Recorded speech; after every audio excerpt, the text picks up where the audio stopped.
All right, guys, so here I am with one of the pieces that was the most tremendous glaze painting fail out of probably all of them. Well, I don't know. I haven't opened up the Antelope. I think he's pretty pathetic too. But anyway, I had used this, I think the color was tea dust or something like that. And then there was this other textured glaze that had these dark brown pebbles in it that would melt down.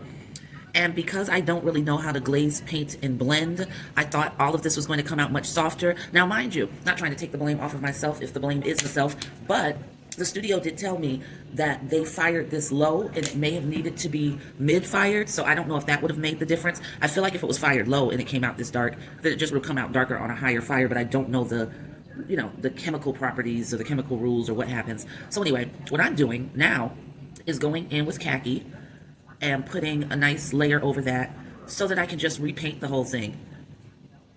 And I haven't decided if I'm going to get real decorative or if I'm going to keep it simple. I think I'm going to keep this pretty simple because I really went heavy with the adornment of the elephant piece. And I love it, but I don't want that to become just the way I do everything. So this is just to camouflage the color mistake. Sorry, I just bumped into the camera. And give me a nice monochromatic palette to start over on. So that's what's going on here. And this is not going to take very long. I'll let it dry before I apply the second coat. But it's really nice to not be married to the color that comes out of the kiln because that's never a guarantee. And the fact that the matte glaze accepts the acrylic paint so beautifully took away the need to apply the Dixie Belle primer, the Dixie Belle Slick Stick that is used to paint over glossy surfaces or very slick surfaces so that you can then apply paint. So being able to skip that step saves a lot of time. So I'm really happy about that. I need more khaki. I also probably need to turn this a little. There we go.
Okay, so now that's the color that he is. We have a nice clean canvas to start on, and I can come back and add the decorations. I don't have to bother with the back part. I don't even think I painted the back part. Yeah, I just painted with that textured color that had the really deep, dark, almost like chocolate drops in it, and that can stay. That's fine. I just needed this to be primed and ready. So I'll let that sit out probably for a few hours. So let me see. I'm gonna clean off this brush, and probably the last thing I'll do is paint the underside, the other side of the elephant pendant with another coat of Mod Podge. And she looks really beautiful. I'm going to show her in just a second. And then I'll show you really quickly the other pieces that have been painted and they're just basically curing now. So this is the underside of the elephant pendant. This is the gloss Mod Podge. And I'm just going to flip this right over so that I can hold it.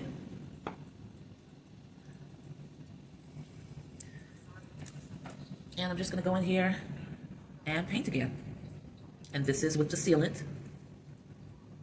And it gives a nice finish, but it's not such a ridiculously high gloss that it's distracting to me, as it has been in the past when I've used the gloss glazes and then an additional clear coat over it That's just been way too much for me, for my taste personally. And this is a little duller, a little more muted, and that works for me.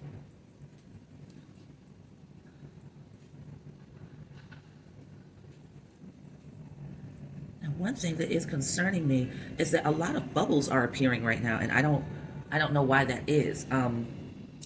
I did shake it a little bit, and maybe I'm not supposed to shake it. Maybe you're just supposed to let it settle, but I'm just going to keep brushing over it until I get rid of the bubbles that are appearing and hope that it does not compromise the surface beauty of this piece. We're going to find out.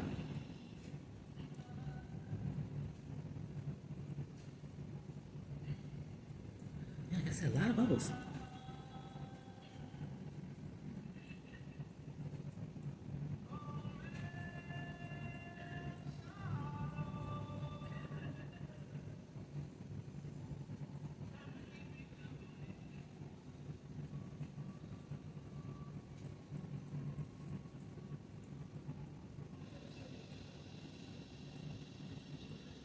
So right now, I'm just carefully going in and using the very tips of the bristles to burst the bubbles that I'm seeing.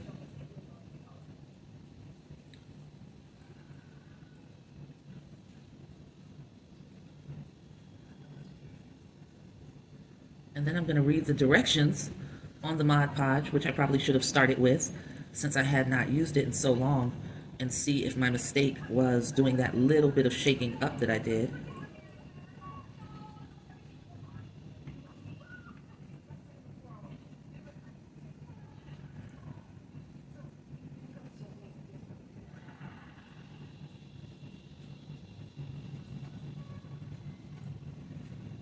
That seems to be working. Popping the bubbles with the bristles and then going back over and sort of flattening it out.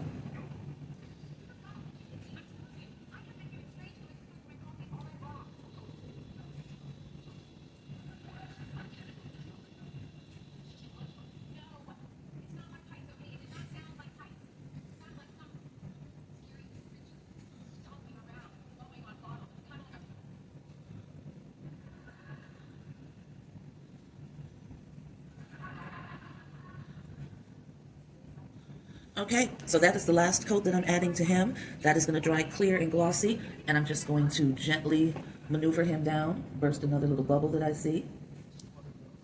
Yeah, that was gentle. And that's going to cure for until it's acquired, basically. Because once I'm done with these pieces, this is one of the cat pendants I want to show you.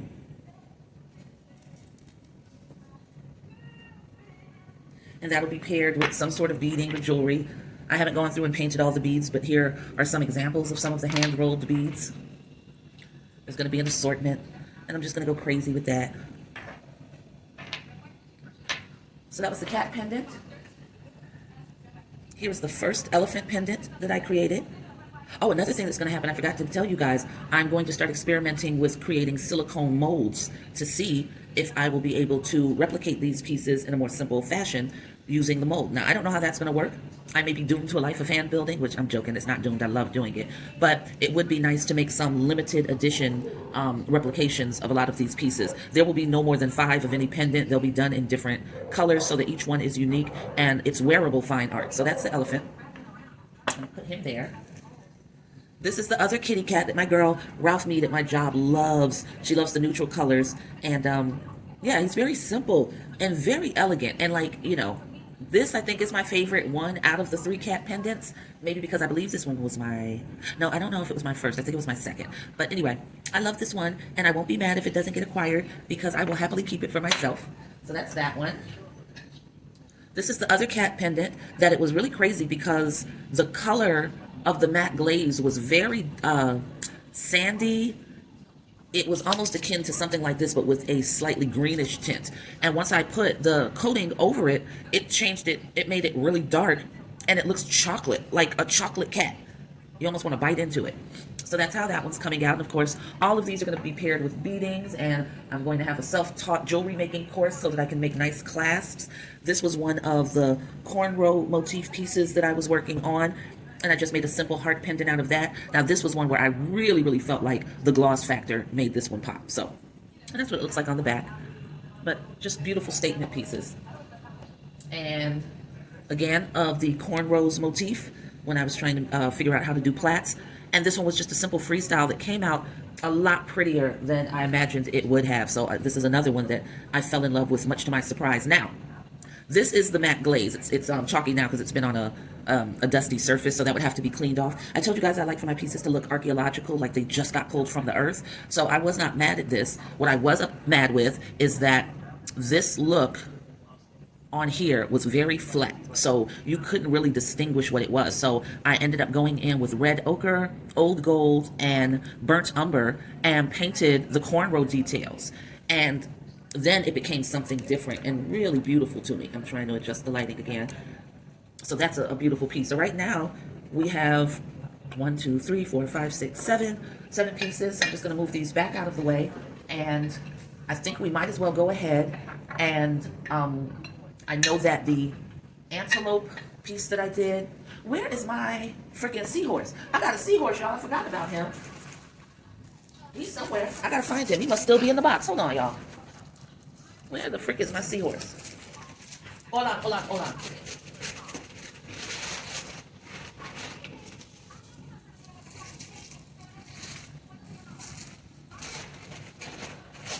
Hold on, guys. I'm looking for stuff. And I'm not doing good. I don't see my seahorse. And I'm really freaking out because he's a beautiful piece and he has to be painted. And I don't know how the heck I could have misplaced him because everything I thought was in a box. So I'm not gonna panic. He's got to be around here somewhere. I've done something stupid and I need to clean up my area. That's one of the reasons why you need to do some housekeeping every other day or so that you don't get distraught thinking that something is gone when it's not. It's just buried. So I'm ending up being forced to do some on-the-spot searching right now because where the hell is my seahorse, y'all? All right. I'm freaking out. Yeah, I'm freaking out a little bit.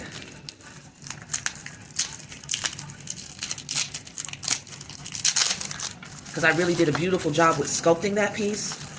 And even though I'm going to make more seahorses, you know, I want the one that I already made. So there's that. All right. I'm trying to get my antelope out. My girl Katie packages these things for me. All right, so here's the antelope. And once again, horrible job. Horrible job. So we're going to paint over him with the khaki, just like we did with the lion. What is this? I think these are just beads. Some hand-rolled beads that I had glazed with a matte finish. And this is what they came out like. These are basically the two colors. All right, so we know what the beads are.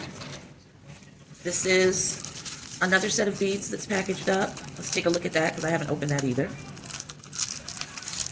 And after I do this, I'm going to completely freak out off camera while I search for my seahorse because I don't understand where it is. All right, so those are those beads.